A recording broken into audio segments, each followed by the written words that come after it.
My name is Jacintha and my pronouns are she, her. We provide foster care long term, have been doing so since 2009, and we have a sibling group of 4 children, 2 who have already aged out of care but they're still at home with us. I am a Carer Ambassador since 2018. I enjoy talking to prospective carers about what it's like to be a foster carer every day. I chat to people over the phone if they might want to speak to a foster carer, and I also help out on information sessions and also come to conferences and just chat about the joys of being a foster carer. Well, it started in the early 80s, all those many years ago. My in-laws were foster carers in London, and we always thought we'd do it ourselves. We have one birth child who's now 28. We always wanted a big family.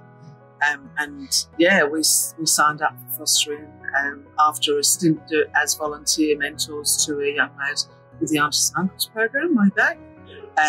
So we started the process, I think, in 2008, and in 2009 we got our first placement. They're often surprised at the variety in foster care, that it's not an all or nothing thing. It can be respite care. We have a fantastic respite care for our family. It can be weekends, it can be mentoring a young person through the final couple of years to make sure they get over that hurdle from year 11, 12, when a lot of kids become disengaged. And yeah, it's some of the people I've met along the way are surprised that I'm a carer and also a carer for 4 children. I'm surprised myself sometimes that I'm still a carer for 4 children. And I think it's important to look for kin and family first when we're looking for parents or carers for these kids, and then look to the wider community. And families come in all shapes and sizes these days, especially. Well, we have had the sibling group since 2009, but prior to that, we'd already started preparing our home while we were going through the process, because we had committed to respite a young girl with some disabilities.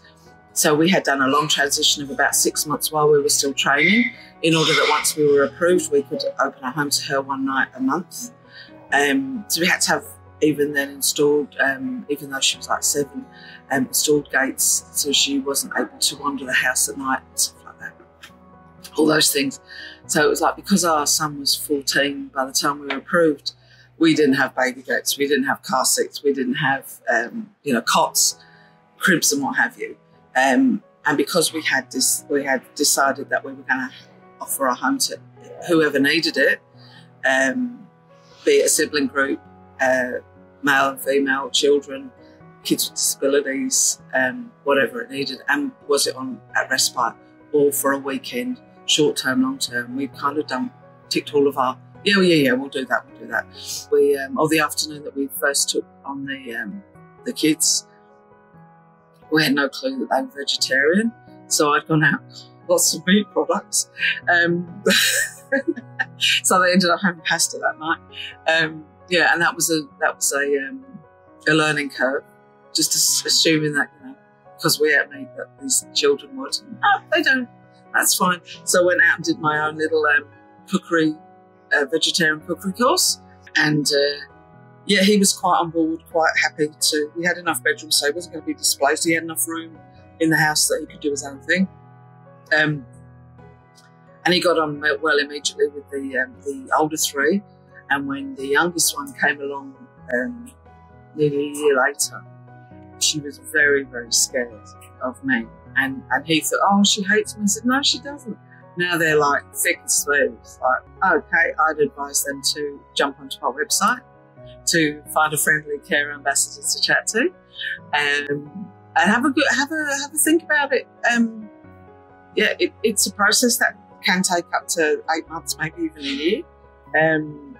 But stick with it. The process is that long for a reason. There's lots of training involved. There's lots of visits to home and a lot of paperwork. There's always paperwork. And think about what your life is like now, and what your life is going to be like in 5 years' time, and what capacity you have to offer now and then into the future. And fostering isn't all babies. It's toddlers, it's school-age children, and more importantly, I think for me lately, as our kids have gotten older, it's teenagers. So I think my advice to foster carers would be to fostering is a learning journey, but speak to other carers, speak to a carer ambassador if you can, speak to one of our recruitment team, and come to an information session online, or meet us at one of our many community engagement opportunities.